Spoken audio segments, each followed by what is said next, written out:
modern-day Tokyo, a 37-year-old salaryman called Satoru lives an ordinary life. He is mostly satisfied, even though he has never had a girlfriend. Satoru meets up with his work colleague called Tamura and his girlfriend.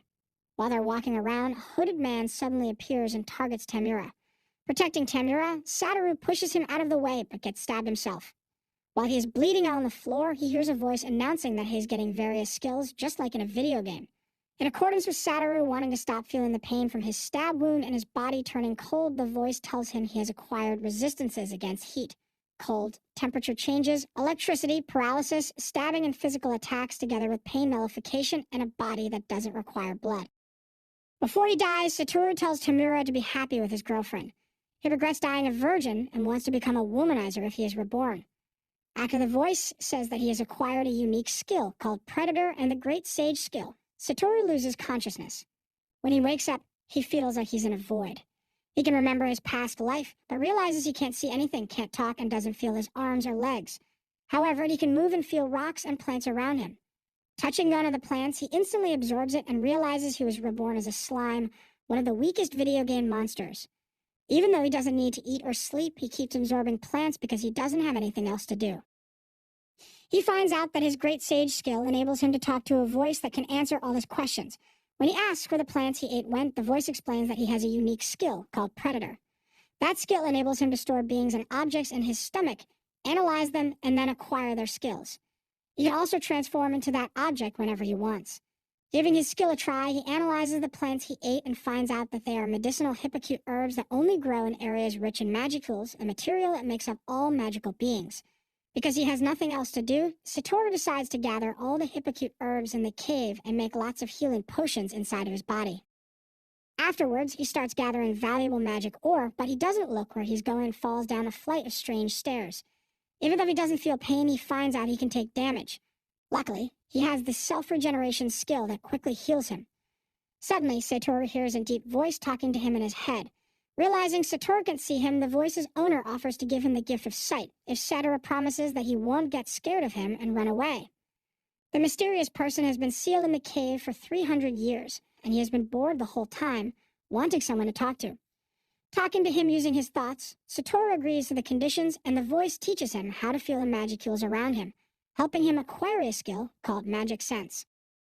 Using his new gift of sight, Satoru looks at the owner of the mysterious voice and realizes he's a gigantic, scary dragon.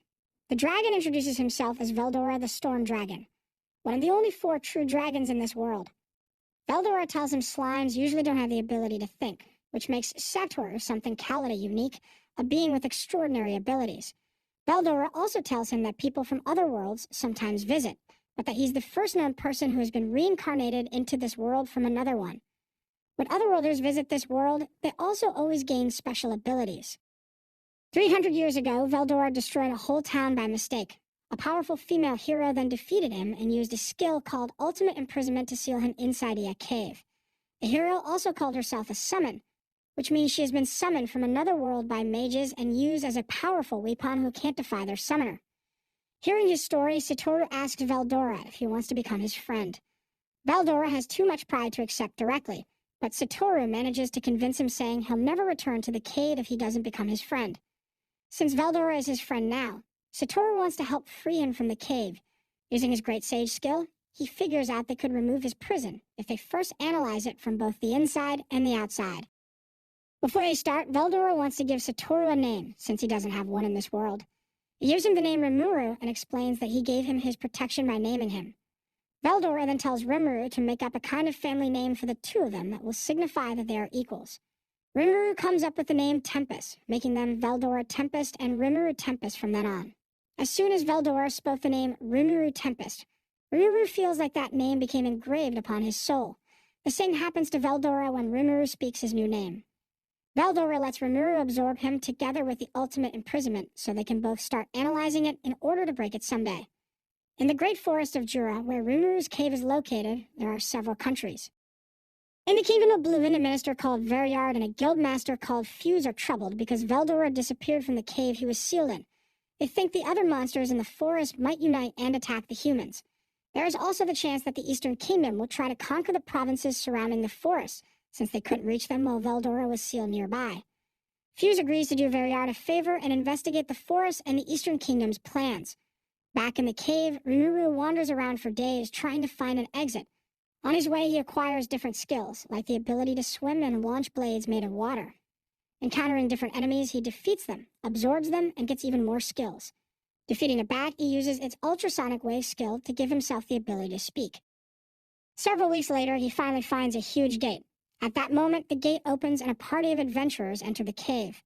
Rimuru hides himself, and while the adventurers go deeper inside, Rimuru escapes outside.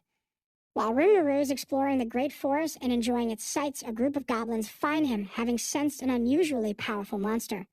The goblins' leader takes Rimuru to their poor, run-down village and asks him to help them. When the goblins' god disappeared a month before, the monsters in the area have become unusually active and started harassing them. Rimuru realizes the goblins' god was actually Veldora, who has been keeping monsters away from the nearby goblins until he absorbed him. Without Veldora's protection, the direwolves have been attacking the goblins with their overwhelming strength and numbers, causing the deaths of many of them. Their most powerful warrior, who was one of the elder sons, died too. Seeing the goblins' situation is desperate, Rimuru seriously thinks about helping them. When they bow before him and offer him their loyalty in exchange for his protection, Rimuru realizes he can't decline anymore and agrees to become the goblin village's guardian instead of Veldora. Visiting the tent where the wounded goblins are, Rimuru quickly envelops each of them in his body and completely heals them using the healing potions he made previously.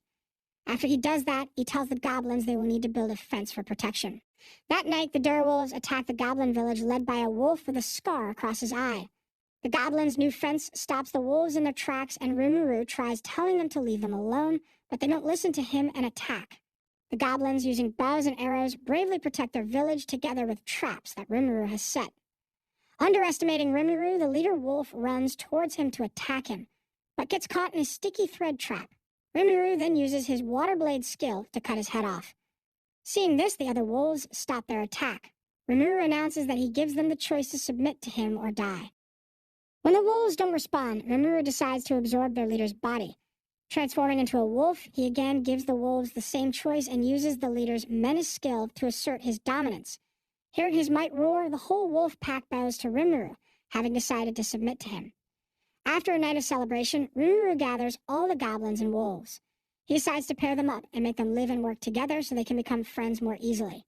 Since monsters don't have names, Rimuru decides to name all the goblins and wolves so he can communicate with them more easily. He's surprised when all of them are unusually happy to hear that. He names the village chief Rigger and his son Rigger, after his older brother. After naming all the goblins, he moves on to the wolves. Even though Rimuru killed their leader, it turns out none of the wolves are holding a grudge against him, not even the leader's son, a wolf with a star-shaped patch of fur on his forehead. He decides to name the wolf leader's son Ranga and even gives him the family name Tempest. However, once he does that, he starts feeling weak. He realizes that giving names to monsters uses up magic energy, and he has to take a rest to recover it. 3 days later, Rimuru finally wakes up and finds that Rigard, the old village chief, suddenly looks incredibly muscular and healthy. Rigard explains that when someone gives it a name, a monster's rank rises and it evolves. All the wolves and goblins in the village evolved in the same way, becoming strong and healthy. The male goblins evolved into hobgoblins and the female goblins into goblinas. Talking to Ranga, Rimuru finds out that all the wolves evolved, even though he only named Ranga, because all dire wolves are united as one. Ranga even renamed the entire clan into the Tempest Wolf clan. Gathering all the goblins and wolves, Rimuru gives them 3 rules he would like them to uphold. They can't attack humans, they can't fight amongst themselves, and they can't belittle other races. Trusting Rimuru's judgment, the goblins and wolves accept his rules. Rimuru appoints Rigger as the goblin lord of the village and gives jobs to all the goblins. He forms a team for protecting the village and a team for gathering food. But he doesn't know how to solve the problem of building new houses and making clothes since the goblins aren't very good at it. On Rigger's suggestion, Rimuru decides to visit the dwarven country of Dworgen and look for skilled dwarves to help them out. Taking a number of goblins and tempest wolves with him, Rimuru departs towards Dworgen. On their way there, they take a break at the Emeld River. Rigger reveals that his late older brother got his name from a passing man called Gelmud, who was an officer in the Demon Lord's army.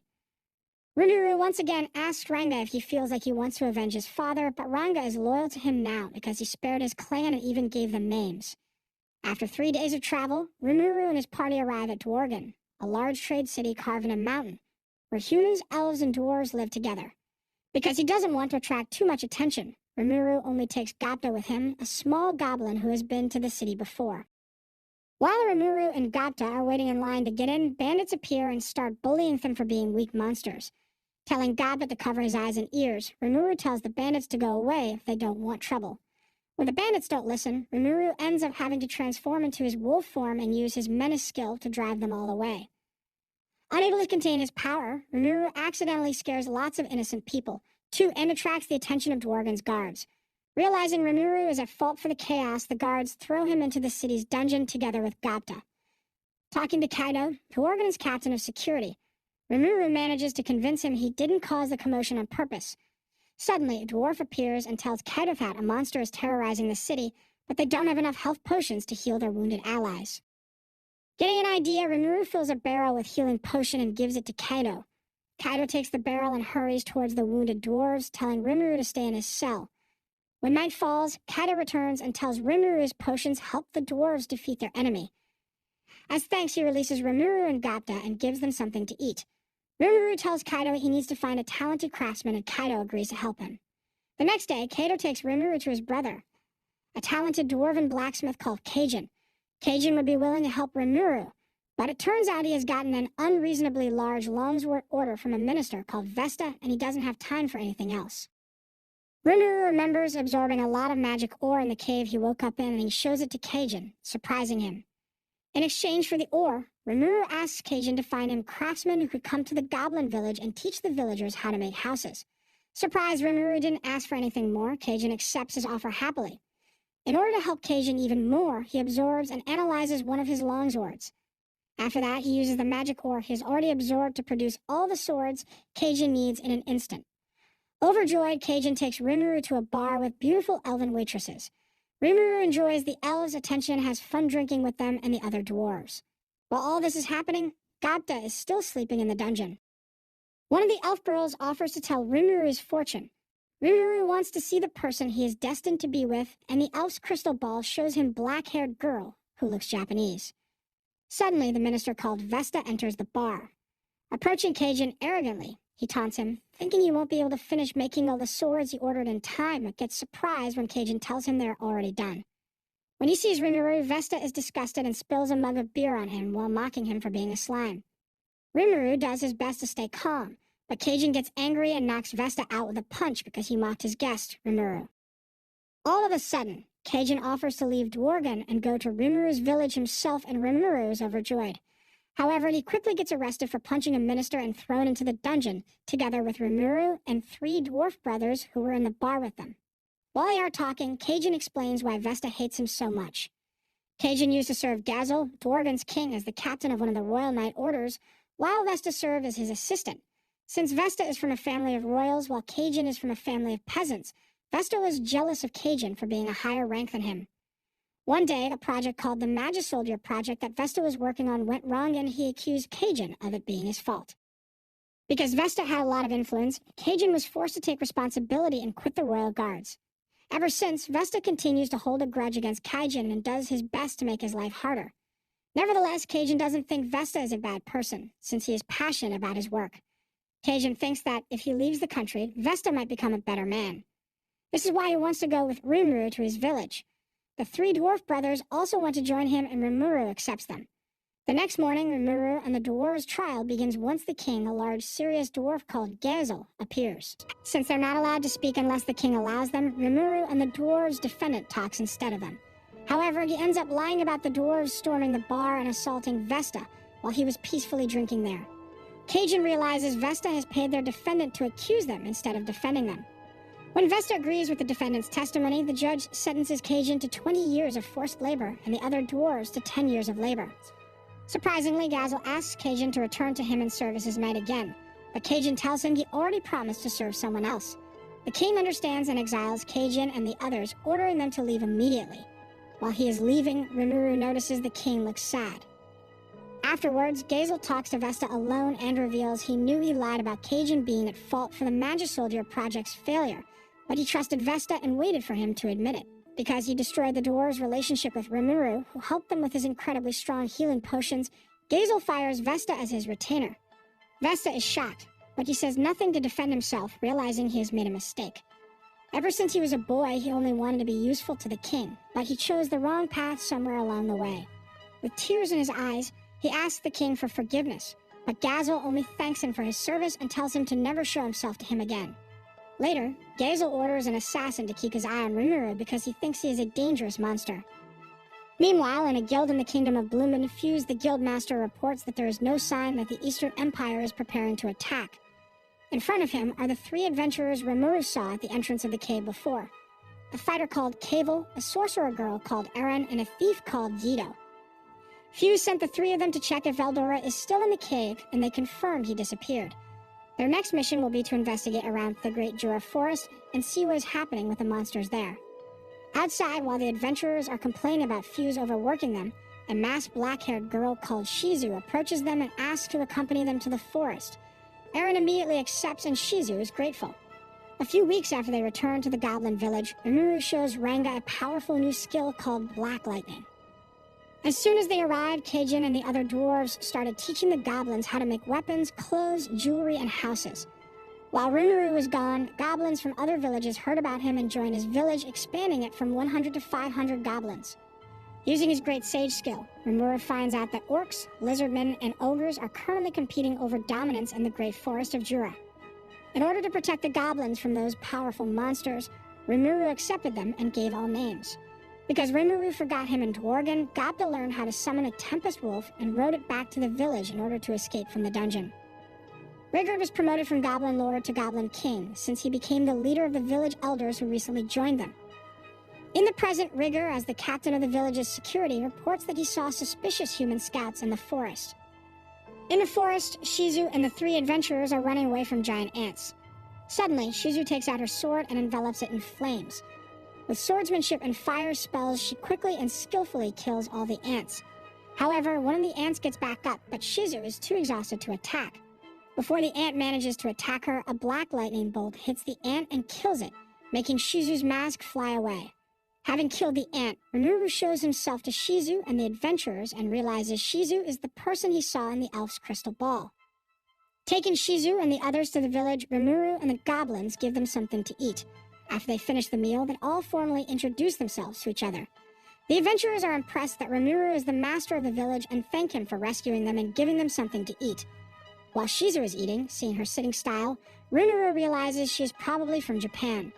The adventurers' leader, Kavel, explains to Rimuru that they were sent by the guild to investigate the forest, and Rimuru lets them all stay in the village overnight. At sunset, Rimuru finds Shizu alone on a cliff overlooking the forest.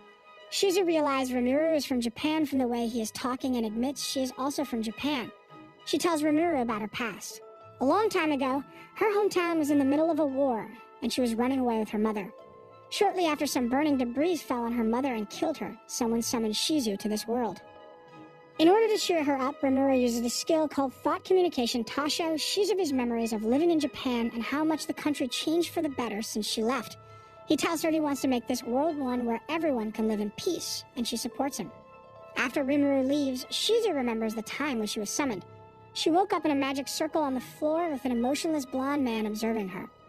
At first he thinks she is useless, but then decides to give her body to a powerful fire spirit called Ifrit. Suddenly, a parrot monster appears in the room and announces that he will defeat the blonde man, who is actually a demon lord called Leon. In order to test Shizu, Leon tells Ifrit to take over her body. Using an incredibly powerful fire spell, Ifrit eradicates Comet completely. Satisfied with Shizu's results, Leon decides to take her in. Sometime later, Shizu sees her friend Perino in the forest together with a fox pup she rescued. When Perino takes the fox with her to Leon's castle, the fox starts growling at Leon as soon as it sees him. Thinking the fox is a threat, Ifrit takes control of Shizu, making her eyes turn red. Instantly, he burns both Perino and Pizu until nothing is left of them. Regaining control of herself, Shizu realizes what happened and starts crying in despair. In the present day, Shizu wakes up from a nightmare. Suddenly, her eyes turn red, but she manages to suppress Ifrit's influence. Later that day, Shizu tells Rimuru that she will have to go soon so she doesn't cause any trouble for him. She tells him her goal is finding the man who summoned her and admits that she is actually several decades old. When Shizu rejoins the adventurers, she suddenly starts acting strange and clutches her stomach. She starts screaming in pain, her mask breaks, and light starts pouring out of it. In an explosion of fire, she flies into the air. Cable realizes that Shizu is actually the retired legendary hero of their guild known as the Conqueror of Flames. Seeing what is going on, Rimuru tells Rigger to evacuate the villagers. In a vortex of flame, Shizu's eyes turn red and she transforms into Ifrit, who summons 3 flying salamanders that start burning down the foundations of Rimuru's village. The adventurers know they are no match for him, but want to do their best to save Shizu anyway. Rimuru asks Ifrit what he wants, but Ifrit doesn't say anything and just throws a fireball at him. While the adventurers fight one of the salamanders, Rimuru summons Ranga and rides him. While Ranga is evading the salamander's fire blasts, Rimuru uses his Great Sage skill to try and think of ways to beat them. When the Great Sage skill tells him that only magic attacks will work on spirits, Rimuru asks Eren to fire one of her Icicle Lance spells at him. Absorbing the Icicle Lance, Rimuru analyzes it and learns it. Jumping through the air on Ranga, he summons a large number of Icicle Lances to create an attack he calls Icicle Shotgun, which he uses to defeat the 2 salamanders. However, the 3rd salamander approaches the 3 adventurers and self-destructs near them, defeating them. Rimuru tells Ranga to save the adventurers while he takes Ifrit on himself. Ifrit makes clones of himself that descend towards Rimuru. Using his Icicle Shotgun, Rimuru destroys all the clones easily. But Ifrit then makes a huge magic circle and envelops Rimuru in a massive vortex of flame. However, it turns out that the spell doesn't work on Rimuru at all, since he has temperature change resistance that nullifies fire attacks. Realizing he can easily beat Ifrit after all, Rimuru uses his thread magic to restrain him and then absorbs him, separating him from Shizu. Inside of Rimuru, Ifrit is helpless. A voice tells him he is no match for his friend Rimuru, and that he will now have to face him. It turns out the voice belongs to Veldora, who starts laughing. The next morning, Shizu wakes up in a bed and thanks Rimuru for freeing her from Ifrit. She decides to tell him her whole life story. She continued serving the Demon Lord until the hero appeared. After a battle between the hero and the Demon Lord abandoned his castle and left Shizu there as a guard. One day, the hero came to the castle. We can see that the hero is a black-haired girl with the same mask Shizu wore when she first met the adventurers. Shizu did her best to fight her, but the hero was so strong she couldn't beat her. After defeating Shizu, the hero asked her who she was and why she was there. Hearing her story, the hero told her everything will be all right and took her in. She gave her her mask and told her it will help her resist Ifrit's magic. From then on, Shizu traveled with the hero, learning more about the world, helping others and fighting. After a while, Shizu became known as the Conqueror of Flame. One day, the hero left her, but told her they will meet again one day. Shizu decided to become stronger and spent the following decades helping people who are suffering. However, with time, her control over Ifrit weakened and she got scared of hurting her loved ones again. That is why she decided to retire and become an instructor at a school for otherworlders in the kingdom of Ingrassia. She was happy there, and one of her students even went on to become the Grandmaster, the person who oversees all the guilds in the country. When she started feeling she won't be able to control Ifrit much longer, she decided to go on a journey to find the man who summoned her so she can ask him something. Taking a deep breath, Shizu tells Rimuru she has a request for him. She wants him to eat her just like he ate Ifrit. Since she doesn't like this world, she doesn't want to become absorbed by it and tells Rimuru her last request is to let her rest inside of him. Rimuru thinks about it for a second and accepts. Rimuru asks her what the name of the man who summoned her was, and she tells him it's Leon Cromwell, one of the most powerful demon lords. Shizu admits she wanted to ask Leon if he acknowledged that she existed, and if the summoned kids she taught could be saved and returned to their world. Rimuru swears to her that he will find Leon and ask him those questions. With her last breath, Shizu thanks him and dies, turning into an older version of herself. Having realized Shizu has died, Rimuru absorbs her. Inside of Rimuru, Shizu reunites with the soul of her dead mother and dies in peace. When Rigard and the adventurers enter Shizu's tent, they see a naked girl inside. When she turns around, they see that she looks like Shizu, but with blue hair. Rimuru explains what happened and tells them that he turned into Shizu after he absorbed her. Since they are going away soon, the 3 adventurers ask Rimuru to turn back into Shizu. When he does that, the adventurers tell him everything they wanted to say to Shizu before she died. Before they leave, Rimuru gives the adventurers new equipment and armor as parting gifts. The adventurers are delighted and they happily go back to their guild. Rimuru and Ranga bury Shizu's body and Rimuru swears he will find Leon Cromwell. In a dry wasteland somewhere, an orc collapses from exhaustion. A strange man with a bird mask approaches him and introduces himself as Gelmid, giving him the name Geld. He tells him he will one day take possession of the great forest of Jura. Back in the village, Rimuru finds out he can use all of Ifrit's skills now, including body double. He immediately tries it out and realizes he is genderless in his human form. He also realizes he can finally taste food again now that can transform into a human, so decides to eat dinner with the others that night. Rigger returns from a patrol and tells Rimuru that monsters from deep inside the forest have been traveling near their village. Hearing this, Rimuru sends Ranga, Rigger, and the rest of the hunting party to inspect the forest. Later, Rimuru returns to the cave where Veldora has been sealed in order to try out the skills he acquired from absorbing Shizu. Among others, he received a rare skill called Degenerate that can merge different skills together and make new skills. He also finds out that if he wears Shizu's mask, he can conceal his huge magic power and make himself seem like a normal human. Suddenly, Ranga uses his thoughts to contact Rimuru and tell him his party has been attacked. When Rimuru finds his friends in the forest, he sees 6 horned ogres attacking them. Everyone except Ranga and Rigger were put to sleep by one of the attackers' spells. Approaching the ogres, Rimuru apologizes to them in case his friends did something wrong. However, the red-haired ogre recognizes his mask and accuses him of killing their friends, which is why they want to kill him now. Seeing they can't be reasoned with, Rimuru sends Ranga to take on the pink-haired ogre, while Rimuru fights the other ones. He first paralyzes the largest of the ogres with a spell, then restrains another one with his steel threads. He smashes the blue-haired ogre's sword with his body armor skill and knocks him out. While Rimuru tries talking to the red-haired ogre again, the old ogre cuts his arm off, even though he had his body armor skill equipped.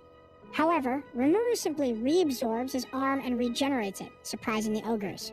Rimuru decides to get serious and takes off his mask, unleashing his magic. He conjures a huge vortex of black flame and destroys a large rock, demonstrating his overwhelming power. The red-haired ogre, who turns out to be the leader of the ogre clan, realizes Rimuru is stronger than him but doesn't let himself get intimidated.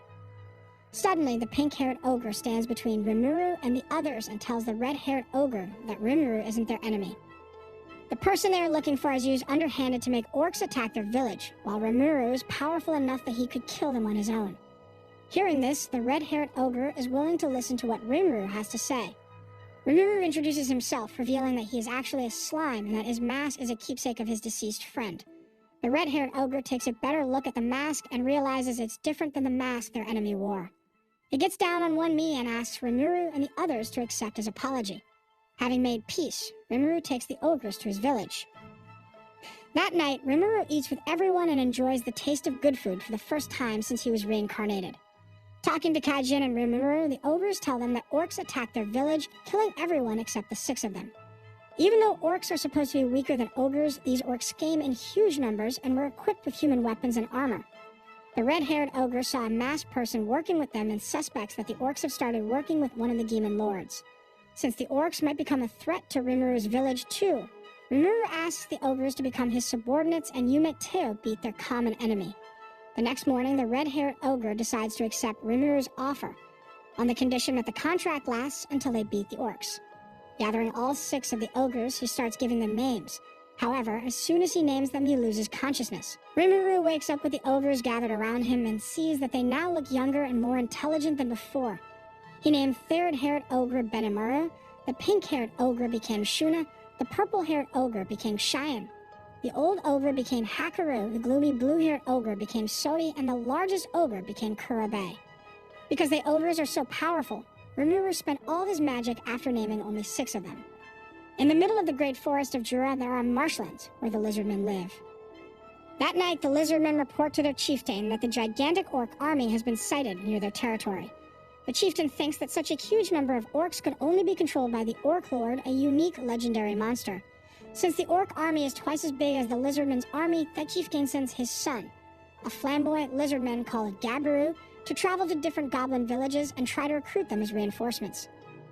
In Rimuru's village, Benimaru also tells Rimuru about the possibility of an orc lord existing. Before the orcs attacked, a strange man visited the ogre village. He wanted to name all the ogres, but they drove him away because they found him untrustworthy. As he was leaving, he cursed them all. Benimaru says the man's name was Gelmud, and Rimuru realizes that Rigger told him his brother was given a name by someone called Gelmud. Meanwhile, Gabiru's party is traveling to different goblin villages and convincing their inhabitants to join their cause. On the way, Gabiru's subordinates are constantly praising him, leading him to believe that he could take over as the next lizardman's chieftain soon. A few days later, Rimuru starts giving Theagers different jobs. While Shuna is making clothes for the villagers, Shan declared herself Rimuru's personal secretary and bodyguard. However, Shuna wants to take care of Rimuru too, so they start a rivalry. Rigurd appears and tells Rimuru that a group of lizardmen has arrived in the village. Gabiru makes a dramatic entrance and tells everyone he will make them serve under him so they can defeat the orcs together, but Rimuru and the others aren't impressed. Rimuru wants to unite with the lizardmen against the orcs, but he doesn't trust Gabiru. Gabiru thinks Rimuru is deceiving the goblins, the wolves, and the others and tells them he will defeat him for them. Because Gabiru insulted his master, Ranga gets angry and prepares to attack. When Gobda suddenly appears. Getting an idea, Ranga tells Gabiru he will consider his offer to join him if he can defeat Gobda, and Gabiru arrogantly agrees. Gobda throws his spear towards Gabiru to distract him, jumps out from his shadow using the shadow movement skill, and kicks him in the neck, making him lose consciousness. Turning to the lizardmen, Rimuru tells them he will consider helping them fight the orcs, but they won't serve them. He tells them to take Gabiru with them and leave for the day. Later, Soi returns from his patrol and tells everyone that the orc army is advancing towards the lizardmen's territory. While they are discussing what to do about the orcs, Soi tells Rimuru that a dryad is looking for him. Suddenly, a dryad teleports into the room and introduces herself as Trini. Since dryads know about everything going on in the forest, Trini reveals that they have noticed that an orc lord appeared. However, the dryad village isn't strong enough to take on the orcs, so Trini is looking for help from Rimuru's village. Rimuru reveals that the orc lord has a skill called Starve that allows him and his army to devour everything in their paths and get stronger from it. In return, they all feel an endless hunger. Hearing this, Rimuru realizes the orc's goal is stealing the forest's monsters' powers by eating them instead of ruling over them. Trini also says that the dryads have confirmed that a powerful subordinate of the demon lord is behind the orc lord's appearance. Thinking Rimuru is strong enough to defeat the orc lord, Trini once again asks Rimuru to help her defeat him. Thinking about it and consulting the great sage skill, Rimuru accepts her proposal and all his subordinates agree to help him. Since Gabiru is untrustworthy, Soi offers to visit the lizardman's chieftain directly and ask him to fight with him, so Rimuru sends him there. Somewhere else, Gabiru finally wakes up. He realizes a strange man with a clown mask is with the other lizardmen. His name is Laplace, and he has come as a servant of Lord Gelmid, who was the one who gave Gabiru his name. He convinces Gabiru that his father is too weak to fight the orc lord and tells him he should go back into the marshlands and take over as the new chieftain. Meanwhile, the massive orc army is marching towards the lizardmen's territory. Before they get there, Soi arrives. He confirms the chieftain's theory about the orc lord and proposes that Rimuru's village joins forces with the lizardmen. When the chieftain hears the dryads have personally asked Rimuru to help them, he accepts the proposal, realizing that Rimuru could be a strong ally to him. However, he first wants to meet Rimuru personally, and he makes a deal with Soi to meet up in 7 days. After Soi leaves, the chieftain gathers his army and tells them not to attack the orcs until reinforcements arrive from Rimuru's village. He doesn't want his soldiers to die for no reason and make the orc army more powerful. 4 days later, the orcs start invading and the lizardmen defend their country, but don't attack the orcs straightforwardly. Suddenly, Gabiru appears and visits his father. He doesn't agree with waiting for Rimuru's reinforcements and thinks that his father doesn't know what he is doing. Thinking he can lead the lizardmen better than him, he forcefully takes over as the new lizardman chieftain. When he takes the chieftain's weapon, the vortex spear, he feels its power flowing into him. Meanwhile, Gabiru's subordinates have gathered every lizardman who didn't agree with the previous chieftain, and Gabiru announces to them that they are going to war with the orcs immediately. Meanwhile, the orcs continue advancing and the lizardmen ambush them. The powerful lizardmen's soldiers manage to kill some of the orcs, but then the other orcs start eating their corpses and grow stronger. While his father knows the true terror of the orc lord, Gabiru has no idea what he is facing. Thank you so much for staying until the end. Make sure to subscribe and leave a like if you want to see part 2. Bye.